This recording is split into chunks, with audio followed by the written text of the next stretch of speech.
पतला आदमी बहुत जोश में एक सड़क के किनारे हॉस्पिटल के बाहर खड़ा हुआ। उसको किसी ने कहा था कि ब्लड डोनेशन करना चाहिए, तो वो बहुत जोश में आया, हॉस्पिटल के बाहर खड़ा हुआ और ज़ोर ज़ोर से प्रचार करने लगा। बोला, तुम्हें मालूम है ब्लड डोनेट करते हैं तो कितने लोगों की जान बचती है। और बहुत ज़बरदस्त उसने प्रचार किया और कहा सबसे पहले मैं ब्लड डोनेट करने के लिए जाऊँगा। और उसके प्रचार से 500 लोग जमा हो गए। अब 500 लोग जमा हो गए तो सब लोग लाइन में लगे, लेकिन सबसे पहले कौन गया था? ये आदमी जो दुबला पतला है, उसने गया अंदर और ब्लड दिया। फिर उसके बाद में आधा घंटा हो गया, 1 घंटा हो गया। जनरली एक बॉटल के लिए 30-40 मिनट लगता है, तो लोग परेशान हो गए। 500 लोग, भीड़, गर्मी है ना, अपन परेशान हो जाते हैं। तो वो परेशान हो गए और पूछने लगे, अरे डॉक्टर साहब कितना खून निकालेंगे उस आदमी का? अरे हमको भी देना है, हम उसके प्रचार से बहुत प्रभावित हुए, अभी हमको भी खून देना है। तो डॉक्टर बोला, अरे नहीं यार, उसका सुई लगाए नहीं कि बेहोश हो गया, हमको उसको चढ़ाना पड़ रहा है।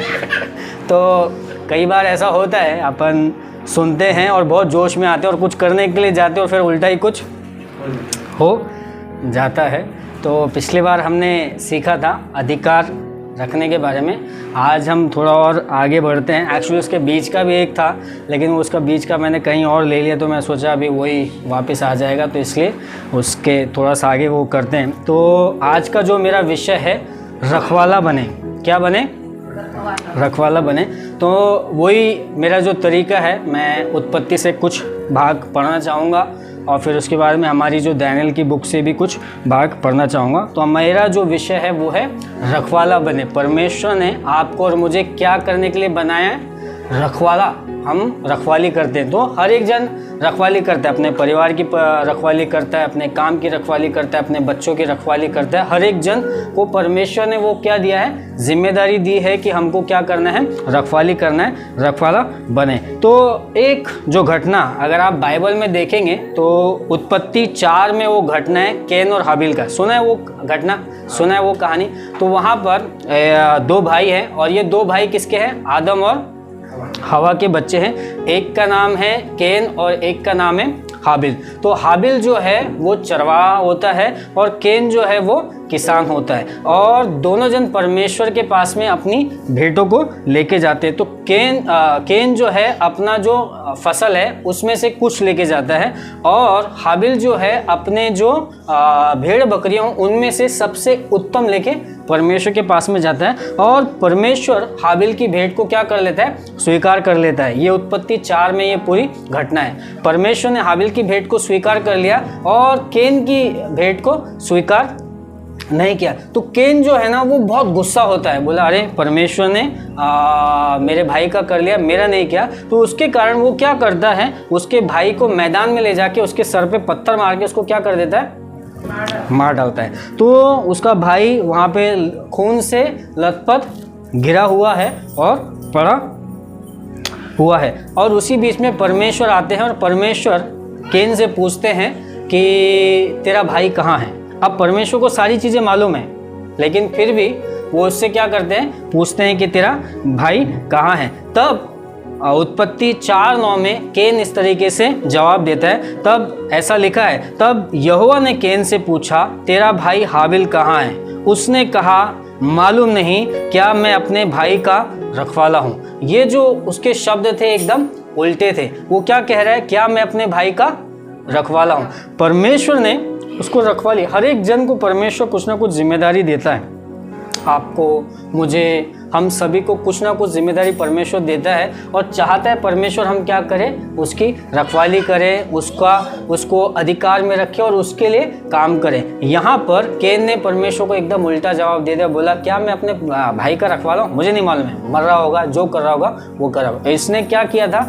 मार के आया था। परमेश्वर को सारी चीज़ मालूम थी, लेकिन फिर भी ये उल्टा ही जवाब देता है। मेरी और आपकी ज़िंदगी में भी कई बार ऐसा होता है जहाँ पर मैं और आप अपनी जिम्मेदारियों से मुकरते हैं। ये ज़रूरी नहीं कि हम किसी फरेब के कारण, धोखे के कारण, झूठ के कारण, पर कई बार हम जिम्मेदारियों से मुकरते हैं। क्यों? क्योंकि जिम्मेदारी या रखवाली करना ये एक जिम्मेदारी का काम होता है। हर एक जन वो जिम्मेदारी लेना नहीं चाहता। अभी कई बार ऐसा होता है कि पड़ोसी अपने बच्चों को आपके पास में छोड़ता है कि मैं दुकान जा रही हूँ, ये थोड़ा टाइम के लिए अपन बच्चों को क्या करते, खिलाते, अपने को अच्छा लगता है, बोला अरे वाह अल्लाह ये वो, लेकिन अगर उसने सुसु करना चालू किया तो फिर बोला अरे कौन जिम्मेदारी लेगा, कौन संभालेगा, कौन क्या करेगा, और इस तरीके से अपन क्या करते हैं, वो छोड़ते हुए चले जाते हैं। तो जिम्मेदारी लेना या रखवाली करना, ये परमेश्वर चाहते हैं कि मैं और आप क्या करें, रखवाली करें। मुझे और आपको रखवाली के लिए बनाया गया। ऐसे ही आपका और मेरा जीवन नहीं, हम सिर्फ सोचते हैं कि हाँ मैं जी गया, मैं हो गया। क्यों परमेश्वर ने आपको और मुझे यहाँ भेजा, ताकि हम क्या करें, रखवाली करें। तो कुछ बातें जो मैं ऐसा सोचता हूँ, ज़रूरी नहीं ये बहुत लेबल या बहुत ये नहीं, पर ये मेरी तरीके से है, मैं ऐसे सोचता हूँ कि कुछ बातें जो है ना, कि आज के समय में कोई भी रखवाला बनना नहीं चाहता, हाँ लेकिन मालिक सबको बनना है, मालिक सबको बनना है। रखवाली करना नहीं चाहता पर मालिक सबको बनना है। सबको अधिकार चाहिए, पावर चाहिए, बोला मुझे पावर चाहिए, मुझे अधिकार चाहिए, लेकिन पावर से पहले क्या करना पड़ता है, रखवाली करना पड़ता है। और यहाँ पर ये व्यक्ति रखवाली करने के लिए तैयार नहीं, और कई बार मैं और आप भी ऐसे हो जाते हैं, बोला मेरे को क्या करना है यार, मेरा थोड़ी काम है, मेरा थोड़ी ये है, मुझे ज़रूरत नहीं है। तो रखवाली करना क्यों पसंद नहीं, इसकी 4 बातें जो मैंने सोची है, शायद आपके पास और भी हो सकता है। तो पहली बात, जब मैं ऐसा सोचता हूँ कि रखवाली करना क्यों पसंद नहीं है, तो पहला चीज़ आता है कि मेहनत करना पड़ेगा। कौन मेहनत करे, अपन मेहनत से डरते हैं। किसी की रखवाली करने में मेहनत बहुत ज़्यादा लगती है ना। जैसे मैंने बोला ना, बच्चा संभालना, वो सुसु कर रहा है, तंग कर रहा है, दूध मांग रहा है, ये कर रहा है, वो कर रहा है, तो इसमें मेहनत है। उसको रखवाली करना है तो उसमें मेहनत है। आप और मैं जब हम बच्चों को बड़ा करते हैं तो उसमें मेहनत लगती है, आपको काम करना पड़ता है, पैसा कमाना पड़ता है, फिर उसके लिए खाना अरेंज करना पड़ता है, तो उसका मेहनत बहुत लगती है। रखवाली करने में मेहनत सबसे ज़्यादा लगती है। फिर उसके बाद में पीछे भागना पड़ता है ना, देखना पड़ता है, संभालना पड़ता है कि वो कहीं गिर ना जाए, पड़ ना जाए, है ना। बच्चों को अपने को बहुत संभालना पड़ता है, तभी अपन उसको बड़ा कर सकते हैं। रखवाली करने में बहुत ताकत और बहुत जोर लगती है। दूसरी चीज़, जवाबदारी लेनी पड़ती है। रखवाली करने में जवाबदारी, आप अगर जवाबदारी नहीं लेंगे तो आप रखवाला नहीं बन सकते, आप रखवाली नहीं कर सकते, है ना। एक बाइबल में एक घटना है, आपको पता है वो घटना ऐसी है कि सुलेमान जब पहली बार राजा बना तो परमेश्वर ने उसको क्या किया, बुद्धि, ज्ञान, समझ से उसको ये कर दिया। तो उसके पास में 2 औरतें आई। वो 2 औरतों का केस क्या था पता है? बच्चे का। हाँ, बच्चे का क्या था? एक बोलती मेरा बच्चा है, और एक का बच्चा उसके नीचे, लिखा है कि उसके नीचे दब के मर गया।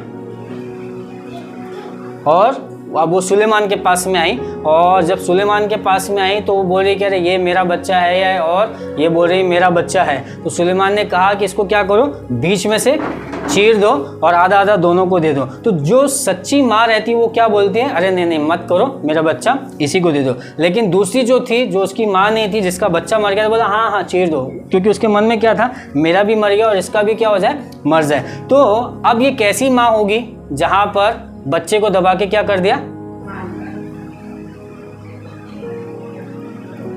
रखवाली करने में जिम्मेदारी लेना पड़ता है, जवाबदारी लेना पड़ता है। जवाबदारी कि मेरे को उसको क्या करना है, बड़ा करना है, मेरे को उसको संभालना है। अब यहाँ पर जरूरी नहीं कि मैं बच्चे की बात कर रहा हूँ, आप चाहे किसी भी खेत में चले जाएं।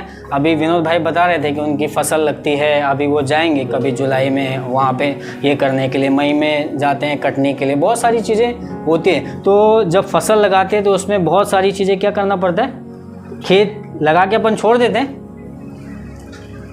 कितने लोग ऐसे हैं जो बोला खेत लगाओ और भगवान के भरोसे छोड़ दो, ऐसा है नहीं। अपने को क्या करना पड़ता है, पहले तो जंगली पौधों से बचाना पड़ता है, फिर उसके बाद में जानवरों से बचाना पड़ता है, फिर इंसानों से बचाना, बहुत सारी चीज़ों से अपने को क्या करना पड़ता है, बचाना पड़ता है, तब कहीं वो फसल होती है और फिर उसके बाद में हम उसको बेच पाते हैं, खरीद पाते हैं, खा पाते हैं। क्यों? क्योंकि हमने कितने सारे लोगों से क्या किया, बचाए। वैसे ही आपको और मुझे रखवाली करना पड़ता है, तभी हम लोगों को और हमारे बच्चों को और हमारी चीज़ों को और आपके काम को, किसी भी काम में आप लापरवाही करेंगे, क्या आपको वहाँ पे काम पे रखा जाएगा? आपको रखवाली करना पड़ेगा, आपको जिम्मेदारी लेना पड़ेगा। और जब तक मैं और आप वो नहीं करते, हम आगे नहीं बढ़ते। फिर उसके बाद में तीसरी जो चीज़ है, त्याग करना पड़ता है। रखवाली करने के लिए आपको और मुझे त्याग करने की बहुत ज़रूरत है। बिना त्याग के आप और मैं रखवाला नहीं बन सकते। त्याग करना मतलब कई बार ऐसा होता है कि आपको आपकी नींद देना पड़ेगा किसी और की रखवाली करने के लिए, किसी और के विश्वास को बेहतर करने के लिए आपको आपका नींद देना पड़ेगा, आपको आपका पैसा देना पड़ेगा, आपको आपका घर में रखना पड़ेगा, आपको खाना खिलाना पड़ेगा, कुछ ना कुछ तो आपको क्या करना पड़ेगा, त्याग करना पड़ेगा। तभी आप किसी की क्या कर पाएंगे, रखवाली कर पाएंगे। अगर मैं और आप त्याग ना करें तो आप किसी की रखवाली नहीं, आपसे मुंह के बोल वचन हो जाएंगे, आप कुछ भी नहीं कर पाएंगे। क्यों? क्योंकि आपको क्या करना है, पहले त्याग भी करना पड़ेगा। बिना त्याग के आप कुछ नहीं कर सकते। चौथी जो बात है कि अक्सर कई बार ऐसा होता है कि हमें धोखा मिलता है और जिसके कारण अपने को डर लगता है रखवाली करने से। धोखा कैसे मिलता है कि आपने किसी को बहुत मदद की और आपने किसी के लिए बहुत अपना जी जान निकाला और वो शायद आपको पलट के बोला, अरे नहीं तुमने कुछ नहीं किया। और ये डर के कारण हम किसी को मदद करना है। शायद आपके रिश्तेदारों में सालों पहले ऐसा हुआ हो जहाँ पर आपको धोखा मिला, आपने किसी को अपने घर पे रखा, आपने किसी के लिए बहुत मेहनत की, आपने उसको पढ़ाया लिखाया और बाद में वो बोलते हैं अरे तुमने किया क्या है हमारे लिए। तो वो डर के कारण हम सोचते कि नहीं अब जाने दो। एक बार कभी हुआ है, अब उसके बाद में नहीं। मैं आपको बताना चाहता हूँ, बाइबल में कई जगह पे ऐसा दर्ज है कि जो शैतान होता है वो बहुत चालाक होता है। आपको आपके फ्यूचर के कारण आपसे लड़ता नहीं कि आपका फ्यूचर, आप करोड़पति बनने वाले हैं, आपका बहुत अच्छा होने वाला, उसके कारण आपसे नहीं लड़ता। मालूम, वो आपको आपके पास दिखा के, उसके पास में आपका पास्ट बोला पहले ऐसा हुआ था, पहले ऐसा होता। मिस्रियों को इजराइलियों को रेगिस्तान में शैतान ने कैसे मारा? फ्यूचर दिखा के बोला तुम कनान में जाओगे तो तुम्हारा ऐसा होगा, या ये बता के कि पहले तुम मिस्र में थे तो कितना अच्छा खाना खाते थे, कितना अच्छा तुम्हारी ज़िंदगी थी, कितना बेहतर तुम्हारा था। और मिस्र पूरे इजराइलियों को 40 साल के अंदर उसने वही चीज़ याद दिलाई, बोला तुम वहाँ पर इतने सुखी थे, तुम वहाँ पर ऐसा था, तुमको मनमाना खाना मिलता था, तुमको मांस मछली मिलता था, सब कुछ मिलता था। और वही दिखा के क्या करता है शैतान, इनको इनके फ्यूचर में जाने नहीं देता। आज भी शैतान वैसे ही आपके और मेरे साथ में करता है, आपको आपका पास्ट दिखाते रहेगा। बोला पहले ऐसा हुआ था, पहले ऐसा होता, पहले ऐसा होता, पहले ऐसा होता, पहले ऐसा होता, पहले ऐसा होता, पहले ऐसा होता। और वही चीज़ आपके दिमाग बोला हाँ मेरे साथ तो कभी अच्छा हुआ ही नहीं, हमेशा ऐसा ही हुआ था, और अपन वहीं पीछे घूम जाते हैं। आगे परमेश्वर, जब आप यीशु, मैंने आपको सुबह एक कहानी बताई थी कि एक आदमी था जिसने एक विश्वास के साथ में कहा कि प्रभु बेदारी आएगी तो ऊपर की तरफ से आएगी, और उस आदमी की कही हुई बात आज सच हो रही है। आज 50 साल के बाद हम रिजल्ट देख रहे हैं, हर पंजाब में, हरियाणा में, हर दूसरे घर में मसीह हो रहे हैं। क्यों? क्योंकि एक आदमी ने घुटनों पे आके प्रार्थना किया, बोला बेदारी आएगी तो प्रभु कहाँ से आएगी? ऊपर से आएगी। और वैसा ही हो रहा है। पंजाब की तरफ से हम कई लोगों को बढ़ते रहे। आप और मैं अगर पीछे देखते रहेंगे तो क्या हमारा जीवन सक्सेस होगा? नहीं। आपको आगे देखना है कि मैं प्रार्थना करूंगा, मेरी ज़िंदगी बदलेगी, मेरी ज़िंदगी बेहतर होगी। जब हम वो सोचेंगे तभी हम क्या कर पाएंगे? रखवाली कर पाएंगे। आप अगर सोचेंगे नहीं हमको धोखा मिला, हमको तकलीफ़ हुई, हमने बहुत कुछ खोया, और वो कारण से अगर आप रखवाली ना करें आगे चल के, तो आप और मैं आगे नहीं बढ़ पाएंगे। तो कैसे हम रखवाला बन सकते हैं? तो नबूकदनेस्सर और दानियल की जो स्टोरी है आप और मैं जानते हैं, दूसरे अध्याय में ये दर्ज है कि नबूकदनेस्सर एक रात को सोता है और सोने के बाद उसको एक सपना आता है। क्या सपना आता है?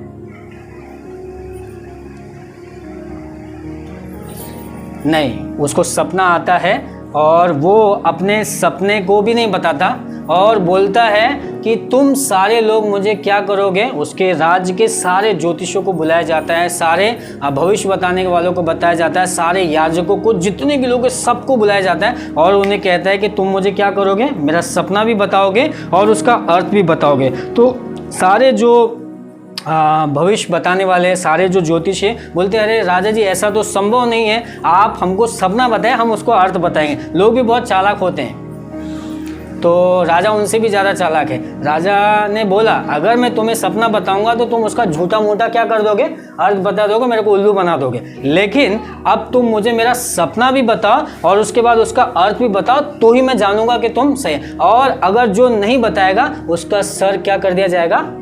काट दिया जाएगा, मार डाला जाएगा और सबके सब घर। और राजा के मुख से ये बात निकली, मतलब ये मजाक नहीं, मतलब वो वैसा ही होने वाला है। सारे भविष्य बताने वाले, सारे ज्योतिषों को, सारे याजकों को, सारे पुजारियों को राजा नबूकदनेस्सर क्या करने वाला था, मारने वाला था। ये बहुत खूंखार राजा था, इसने कई देशों को जीता और जीत के वो वहाँ पर आके राज कर रहा था। सबको मालूम था कि ये बहुत खतरनाक है और ये सब बहुत कुछ कर सकता है। तो सब अपना जान लेके क्या करे, भाग रहे यहाँ से वहाँ, क्योंकि राजा के पास से ये आज्ञा निकल गई कि अब मौत हमारे कहीं पर भी कभी भी हमको आके छू सकती है। अब जब ऐसी बात निकली तो क्या कोई हिम्मत करेगा अपनी जान जोखिम में डालने की?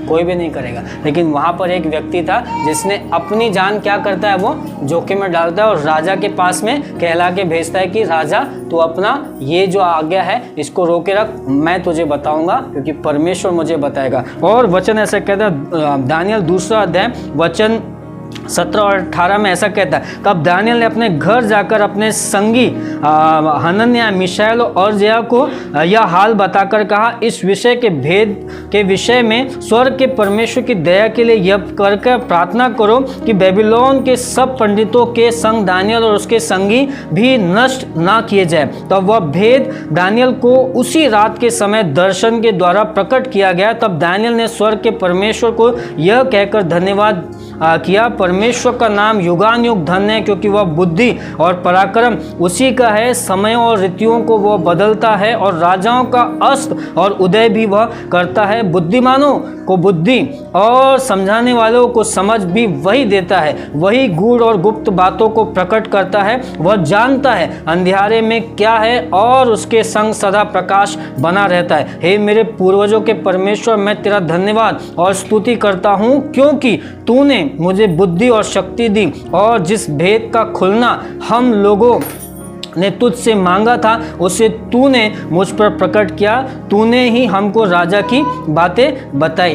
एक रखवाला जो है वो हमेशा क्या करता है, अपनी जान को क्या करता है, जोखिम में डालता है। अगर आप दाऊद का भी किस्सा अगर आपको याद होगा तो वो कहता है कि जब शेर और भालू मेरी भेड़ों के ऊपर झपटे तो मैंने क्या किया, डर के नहीं भागा, क्या किया, उनके पीछे गया और उनके मुंह से मेरी भेड़ों को बचा गया। एक जो चरवाहा है वो हमेशा रिस्क लेता है। एक जो चरवाहा हमेशा अपने आप को क्या करता है, जोखिम में डालता है कि कैसे भी हो मेरी भेड़ों को क्या कर लूँगा, मैं बचा लूँगा, कैसे भी हो मैं मेरे बच्चों को बचा लूँगा, कैसे भी हो मैं अपने काम को बचा लूँगा, कैसे भी हो मैं अपने रिश्तों को बचा लूँगा। वो हर प्रयत्न करते हैं। कई बार ऐसा होता है, अपना प्रॉब्लम होता है, अपने रिश्ते तोड़ दे, बोला हटाओ जाने दिन से मैं बात ही नहीं करूँगा, इन्होंने मेरे को बुरा बोल दिया, इन्होंने मेरे को ऐसा बोल दिया, अब मैं इनके घर ही नहीं जाऊंगा, ये तो मेरे को हालचाल भी नहीं पूछते, ये तो मेरे को ये भी नहीं करते, जाने दो अब इनका ना, मैं अब मुंह ही नहीं देखूंगा। और हम हमेशा, ये अनुभव है मेरा ऐसा नहीं कि मैं स्वर्ग की बातें करूँ, ये अनुभव है मेरे को भी। बहुत सारे टाइम पे ना ऐसा लगता है अरे यार ये क्या दिमाग खराब। लेकिन चरवाहा जो परमेश्वर मुझे सिखा रहा है वो ये है कि चरवाहा क्या करता है, अपनी जान को क्या करता है, जोखिम में डालता है। यहाँ पर दानियल ने क्या किया, अपनी जान को जोखिम में डाला। बोला राजा जी रुकिए, आप किसी को मारिए मत, मैं आपको बताना चाहता हूँ। और उसने ये किया। तो आप और मैं कैसे अच्छा चरवा या अच्छा रखवाला बन सकते हैं? तो पहला ये है कि आपको और मुझे प्रार्थना करनी पड़ेगी अपने संगी साथियों के साथ में। उसने वही किया, अपने संगी साथियों के साथ में गया और उनको सारी बातें बता दी। बोला ऐसा ऐसा हो रहा है, आप और मैं मरने वाले, आओ हम क्या करें, प्रार्थना करें। प्रार्थना आपको एक अच्छा रखवाला बनाएगी। प्रार्थना आपको एक अच्छा उत्तरदायी बनाएगी। प्रार्थना आपको एक अच्छा अधिकारी बनेगी। एक प्रार्थना ही है जो आपकी ज़िंदगी में सब कुछ बदल सकती है। मैं आपको बताना चाहता हूँ, बड़े बड़े प्रचार, बड़ी बड़ी बातें वो सब धरी की धरी रह जाए, लेकिन प्रार्थना जो है ना, वो छोटी सी क्रिया वो बहुत सारी चीज़ें कर सकती है। दानियल ने बहुत कुछ नहीं किया, वो घर के अंदर गया, दरवाज़ा बंद किया, अपने लोगों को बताया और बोला आओ हम क्या करते हैं, प्रार्थना करते हैं। आप प्रार्थना कीजिए, आपकी ज़िंदगी बदलना शुरू हो जाएगी। आप प्रार्थना कीजिए, आपके जीवन में आशीष आना शुरू हो जाए। आपको और मुझे प्रार्थना करना है। यहाँ पर इन्होंने प्रार्थना किया और उनकी सारी चीज़ें परमेश्वर ने उसी समय, ऐसा लिखा है ना कि उसी समय, है ना, उसी समय ऐसा लिखा है कि तब वह भेद दानियल को रात के समय दर्शन के द्वारा प्रकट किया गया। कब? जब उसने प्रार्थना किया। मैं और आप जब प्रार्थना करते हैं, परमेश्वर आपको रखवाला बनाता है। मैं और आप जब प्रार्थना करते हैं, परमेश्वर आपको मुझे अधिकारी बनाता है ना, जैसे हमने प्रार्थना किया। फिर उसके बाद में इन्होंने जो किया था, परमेश्वर को प्रथम स्थान दिया था, राजा को प्रथम स्थान नहीं दिया कि राजा मारेगा अब हम उसको क्या करते, पैर पकड़ लेते, थोड़ा टाइम मांगते, ये करते वो करते, नहीं नहीं, पहला स्थान प्रथम को, है ना। इसके और भी दोस्त है, जब यहाँ पर अगले बार में हम वो सीखेंगे कि इसके और दोस्तों को आग की भट्टियों में डाला गया, लेकिन तो भी वो बोलते अरे हमारा परमेश्वर नहीं भी बचाए तो भी हम तेरे सामने झुकेंगे नहीं। क्यों? क्योंकि हमारा परमेश्वर बचाने की ताकत रखता है, अगर नहीं भी बचाएगा तो जाने दो, कोई बात नहीं। इन्होंने कट्टर ठान के रखा है कि हम परमेश्वर को पहला स्थान देंगे। इसने पहला स्थान परमेश्वर को दिया, राजा की बात तो सुना लेकिन घर पे आके पहला स्थान परमेश्वर को दिया। आपको अगर रखवाला बनना है किसी भी चीज़ का तो आपको पहला स्थान किसको देना पड़ेगा? परमेश्वर को देना पड़ेगा। एक व्यक्ति था, उनका नाम है सैमुअल लोगन ब्रिंगल। क्या नाम है? सैमुअल लोगन ब्रिंगल। ये अमेरिका में पास्टर थे और इन्होंने मिशनरी कॉलेज से शिक्षा ली और उसके बाद में वो वेल सेटल पास्टर थे, वहाँ पे वो प्रचार किया करते थे, उनकी कलीसिया में लोग थे, सारी चीज़ें उनके साथ में अच्छा हो रहा था। फिर ऐसा हुआ कि एक दिन उनको परमेश्वर दर्शन देता है और बोलता है कि तुम सैल्वेशन आर्मी में चले जाओ। सैल्वेशन आर्मी में विलियम बूथ नाम के उस समय के जो फाउंडर थे, उनका नाम विलियम बूथ था और डॉक्टर विलियम बूथ था और ये लंदन में थे। ये व्यक्ति कहाँ था? अमेरिका में था। और सैल्वेशन आर्मी कहाँ पर है? लंदन में, अभी भी है। हाँ, और मैं एक मेजर पवार को जानता हूँ जो लंदन में गए, ठीक है। तो इनका कई सालों से चला हो रहा है, 200-300 सालों से वो चल रहा है। तो ये जो व्यक्ति है इसका नाम सैमुअल लोगन ब्रिंगल, जो अमेरिका में वेल सेटल पास्टर थे, उनको परमेश्वर ने कहा कि तुम अब यहाँ पर चले जाओ और डॉक्टर विलियम बूथ के साथ सैल्वेशन आर्मी में सेवा करने के लिए चले गए। जब वो वहाँ पर गए तो उन्होंने उनको बोला कि सर मुझे परमेश्वर ने कहा है कि आप मुझे आपकी सेविकाई में रख लो। तो डॉक्टर विलियम बूथ बहुत समझदार पढ़े लिखे व्यक्ति थे, उन्होंने इनका प्रोफाइल देखा और कहा कि कैसा है कि तुम इंडिपेंडेंट पास्टर रहे हो, हमेशा अपनी मर्जी से तुमने कलीसिया और जो कुछ भी चला है, तो मैं तुमको इमीडिएटली नहीं वो कर सकता, तुमको मेरे साथ में बढ़ना होगा और मेरे साथ में रहना होगा। मेरे पास तुरंत में कोई काम नहीं है, एक काम है जो वो ये है कि जो लोग बाहर से फौजी आते हैं चर्च वगैरह के लिए, उनके जूतों में बर्फ़ के कारण वो ख़राब हो जाती है, तो तुम क्या कर सकते हो, अभी कुछ समय तक के उनके जूतों को क्या करो, पॉलिश करो। एक व्यक्ति पढ़ा लिखा व्यक्ति, प्रचारक है, सारी चीज़ें है। अब परमेश्वर ने उसको कहा कि यहाँ इनके साथ में जाओ और जब इनके पास में आया तो ये बोलता है अरे मेरे को तुमको देखना पड़ेगा क्योंकि तुम तो इंडिपेंडेंट रहे हो, अपनी मर्जी से चर्च चलाए, अपनी मर्जी से आराधना किया, तो मेरे को तुमको देखना पड़ेगा। हर एक जन अपने जगह पे काम पे रखने के लिए ठोक बजा के लेता है, बोला मैं देखना चाहता हूँ तुम। तो उसको कुछ दिनों तक के क्या किया उसने, जूता पॉलिश किया। तो वो पॉलिश करता रहा, कुछ दिन, कुछ महीने हो गए, कुछ महीने कुछ साल हो गए, पॉलिश कर रहा है, छोटा मोटा काम कर रहा है उनके साथ में, और 10 सालों तक के वो ऐसे उनके साथ में क्या करता रहा, ऐसे छोटे मोटे काम करता रहा। पर एक दिन आया जहाँ पर उन्हें मौका मिला कि अब वो प्रचार के लिए जाए। आप यकीन नहीं करेंगे, एक मीटिंग में उनको बुलाया गया, वो खड़े हुए, उन्होंने बाइबल खोल के रखा और उसके बाद में कुछ वचन नहीं पढ़ा, सिर्फ वो खड़े हुए और यहाँ पे लोग चंगे होने लगे और छुटकारा आने लगा। और उस समय से सैल्वेशन आर्मी की सेविकाएं बहुत बढ़ गई और कई देशों में उनका ब्रांचेस क्या हो गई, स्थापित हुई। हमारे देश में भी उनकी ब्रांचेस स्थापित हुई और ये बढ़ते ही चला जा रहा है। कैसे? क्यों? क्योंकि एक व्यक्ति ने परमेश्वर की आवाज़ सुना और 10 साल तक के वो वही करता रहा जो परमेश्वर से कह रहे थे, और जैसे ही उसका समय आया अब वो खड़ा हुआ और उसने बिना प्रचार किए कई लोगों के जीवन में क्या लेके आ गया, चंगाई लेके आ गया। मैं और आप जब हम परमेश्वर को पहला स्थान देते हैं, परमेश्वर हमारे जीवन में क्या करते हैं, कार्य करते हैं। आपको बोलने की ज़रूरत नहीं पड़ेगी, आपको मांगने की ज़रूरत नहीं पड़ेगी, आपको झगड़ने की ज़रूरत नहीं पड़ेगी, आपको लड़ने की ज़रूरत नहीं पड़ेगी। क्यों? क्योंकि परमेश्वर क्या करेंगे, आपके लिए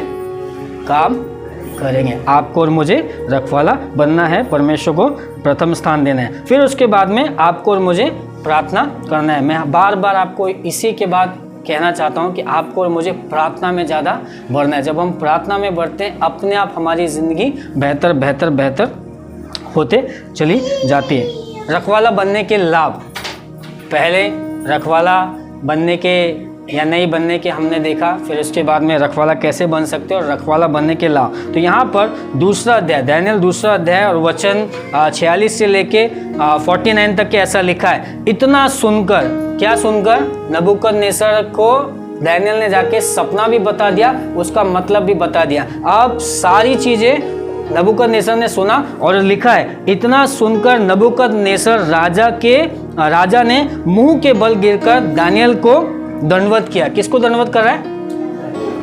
कौन?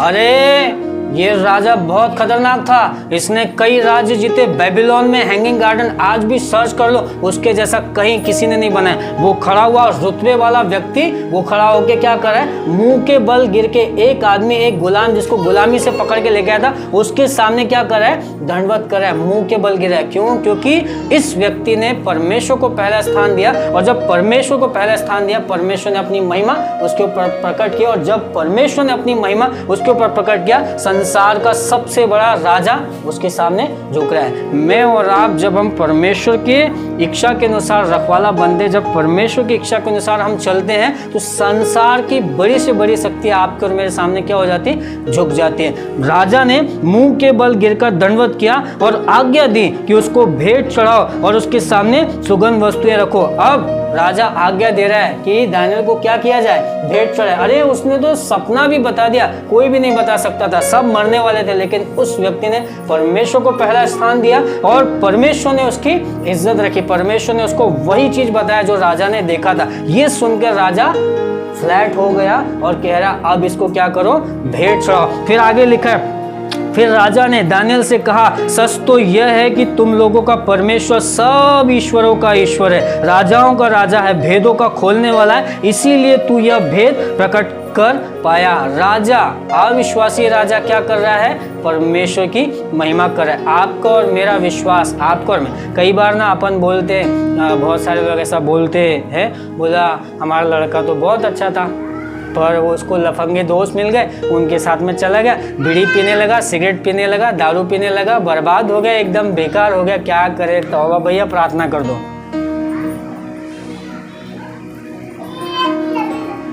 यीशु कहता है, तुम ज्योति हो, तुम नमक हो। परमेश्वर का राज्य किसके समान है, खमीर के समान है। खमीर क्या होता है, थोड़ा सा खमीर वो सबको क्या कर देगा, खट्टा कर देगा, सबको खमीर बना देगा। अगर परमेश्वर का राज तुम्हारे अंदर है तो तुम दुनिया को क्या कर लोगे, जीत लोगे, ना कि दुनिया के समान हो जाएगा। फिर हर जगह सर पीटते नहीं फिरोगे कि अरे मेरा बेटा नहीं सुन रहा, मेरा ये नहीं सुन रहा, मेरा वो नहीं सुन रहा।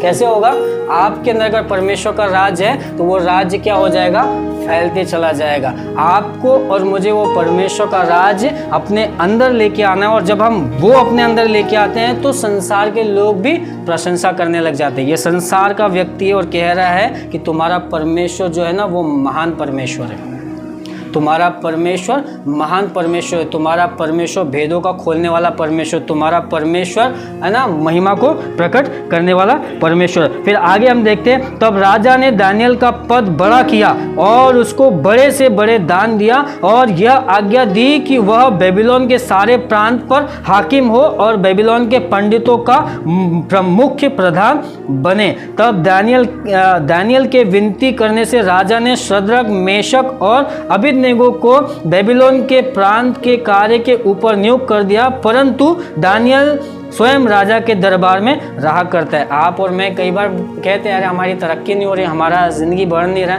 यहाँ पर देखो, इसने क्या किया, परमेश्वर को स्थान दिया, परमेश्वर के लोगों की रखवाली की, और परमेश्वर ने इसको स्थान ऊंचा कर दिया। परमेश्वर ने, राजा ने इसको क्या कर दिया, पूरे बेबीलोन प्रांत के ऊपर अधिकारी नियुक्त कर दिया, और इसके साथ साथ इसके जो दोस्त थे उन लोगों को भी अधिकारी नियुक्त कर दिया, और वो राजा के महल में रहने लगा। मैं और आप जैसे हम परमेश्वर को स्थान देते हैं, जैसे हम परमेश्वर के सामने अपने आप को लेके आते हैं, परमेश्वर हमारे पदों को बढ़ाता है। परमेश्वर आपकी और मेरी ज़िंदगी को भी बढ़ाता है। आप माने ना माने, परमेश्वर हमारे जीवन को क्या करते चला जाता है, उठाते हुए चला जाता है। दानियल ने पहला स्थान परमेश्वर को दिया और परमेश्वर ने उसको ऊंचा उठा दिया। एक व्यक्ति जिसका नाम दाऊद है, उसके बारे में बार बार कहा जाता है। भजन संहिता 78 का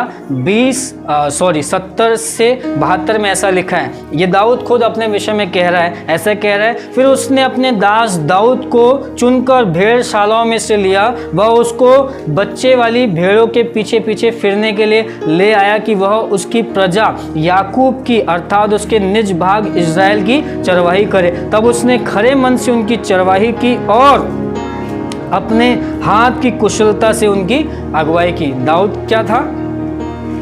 चरवाहा था, उनकी रखवाली करता था। और एक चरवाहे को परमेश्वर ने क्या किया?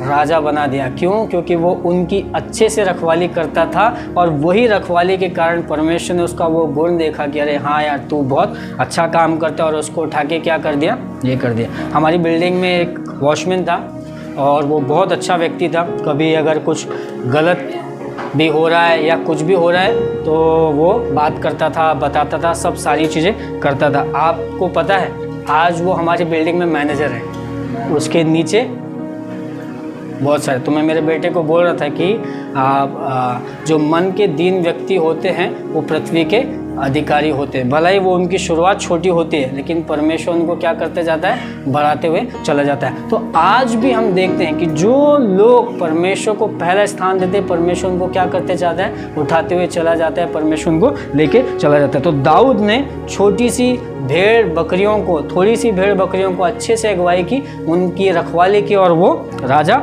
बना दिया गया, है ना। तो हमारा जैसा वचन का शुरुआत था, कैन कह रहा है, क्या मैं अपने भाई का रखवाला हूँ? क्या मैं अपनी चीज़ों का रखवाला हूँ? क्या मैं अपने बच्चों का रखवाला हूँ? क्या मैं अपने काम का रखवाला हूँ? क्या मैं अपने रिश्तेदारों का रखवाला हूँ? तो आपको और मुझे कहना है, यस, मैं रखवाला हूँ। परमेश्वर ने मुझे रखवाली करने के लिए बनाया है। दानियल ने रखवाली किया, कुछ लोगों की रखवाली किया, कुछ जगह की रखवाली किया, और इसी कारण से परमेश्वर ने उसको क्या करते गया? आशीष देते गया। जैसे जैसे मैं रखवाली करते हैं, हम थोड़े लोगों की रखवाली करते हैं, हम थोड़ी चीज़ों की रखवाली करते हैं, थोड़े काम की रखवाली करते हैं, हम धीरे धीरे जब हम उसमें फेथफुल होते हैं, परमेश्वर हमको क्या करते जाता है? बढ़ाते हुए चला जाता है और परमेश्वर हमको अधिकारी बनाता है। आइए प्रार्थना करते हैं। प्रभु, हम आपको धन्यवाद देते हैं इन सारी बातों के लिए। प्रभु, धन्यवाद करते परमेश्वर कि आपने हमें रखवाली करने के लिए बनाया। प्रभु, आप चाहते हैं कि हम हमारे लोगों की, हमारे काम की, हमारे रिश्तों की, हमारी कलीसिया की हर एक की रखवाली करें। परमेश्वर, आप हमें रखवाला बनाना चाहते हैं। प्रभु, प्रार्थना करते हैं इन वचनों से आप हमारी अगुवाई कीजिए। प्रभु, हमारे मन के अंदर जो बीज डाला गया प्रभु कि हम रखवाले हैं, हम रक्षा करने के लिए बनाए गए, प्रभु प्रार्थना करते हैं वो फलवंत हो परमेश्वर, 30 गुना 100 गुना। और मैं घोषित करता हूँ परमेश्वर कि आप जैसा हमने दानियल के जीवन में देखा और दाऊद के जीवन में देखा कि आपने कैसे उन्हें बढ़ाया प्रभु, गुलाम से चरवाहे से राजा बनाए। मैं घोषित करता हूँ हमारी कलीसिया के हर एक जन को प्रभु आप उनके क्षेत्रों में बढ़ाएंगे। प्रभु, वे आज जिसकी भी रखवाली करें, जो कुछ भी करें, उसमें आप उन्हें और बढ़ाएंगे परमेश्वर। आपकी महिमा सबके द्वारा होगी। प्रभु, धन्यवाद देते हैं। प्रार्थना प्रभु यीशु के नाम से करते हैं, आमीन।